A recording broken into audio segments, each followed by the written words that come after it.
Hello friends, நம்ம இன்றைக்கி hotel style veg கொத்து பரோட்டா, ரொம்ப டேஸ்டி அண்ட் ஹெல்த்தியான வெஜ் பரோட்டா வீட்டிலே எப்படி செய்யலான்னு பார்க்கலாம் வாங்க. பேன் சூடானோன்னே 2 ஸ்பூன் ஆயில் ஆட் பண்ணிக்கோங்க. 1 ஸ்பூன் ஃபெனல் சீட் போட்டுக்கோங்க, அதாவது சோம்பு ஆட் பண்ணிக்கோங்க. நெக்ஸ்ட் இன்க்ரீடியன்ட்ஸ் பார்த்துக்கோங்க. வெங்காயம், தக்காளி, பூண்டு, இஞ்சி, பச்சை மிளகாய், கருவேப்பிலை. நெக்ஸ்ட் 1 by 1 ஆட் பண்ணிக்கோங்க. ஃபஸ்ட்டு இஞ்சி, பூண்டு, பச்சை மிளகாய் ஆட் பண்ணிக்கிட்டு நெக்ஸ்ட் 1 by 1 ஆட் பண்ணிக்கோங்க.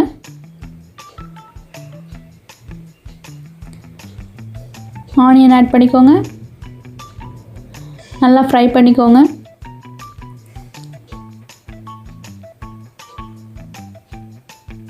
நெக்ஸ்ட் கருவேப்பிலை, அதாவது கறி லீவ்ஸ். நெக்ஸ்ட் வெட்டி வச்சிருந்த தக்காளி ஆட் பண்ணிக்கோங்க. நல்லா இது மாதிரி ஃப்ரை பண்ணிக்கோங்க. தேவையான உப்பு சேர்த்துக்கோங்க.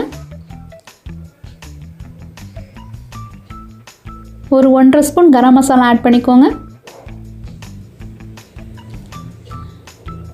தேவையான அளவு மல்லித்தூள் சேர்த்துக்கோங்க. நான் 2 ஸ்பூன் அளவு மல்லித்தூள் சேர்த்துருக்கேன். நல்லா இது மாதிரி கலந்து விட்டு ஃப்ரை பண்ணிக்கோங்க. நெக்ஸ்ட் புரோட்டா ரெடி பண்ணிக்கோங்க. நான் இன்றைக்கி கடையில் வாங்கின புரோட்டா தான் எடுத்திருக்கேன்.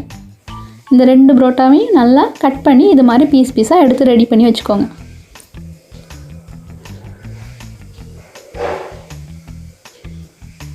இது மாதிரி கட் பண்ணிக்கோங்க. இந்த புரோட்டாவை அப்படியே அந்த வெஜிடேபிள் மிக்சரில் போட்டுருங்க. போட்டு நல்லா கலந்து விட்டுருங்க. குருமா இருந்தால் 2 ஸ்பூன் குருமா ஆட் பண்ணிக்கோங்க.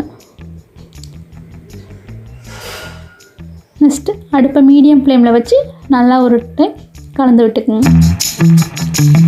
அவ்வளோதான், வெஜ் கொத்து பரோட்டா ரெடி.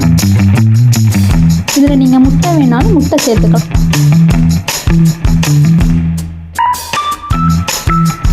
தேங்க்யூ ஃபார் வாட்சிங்.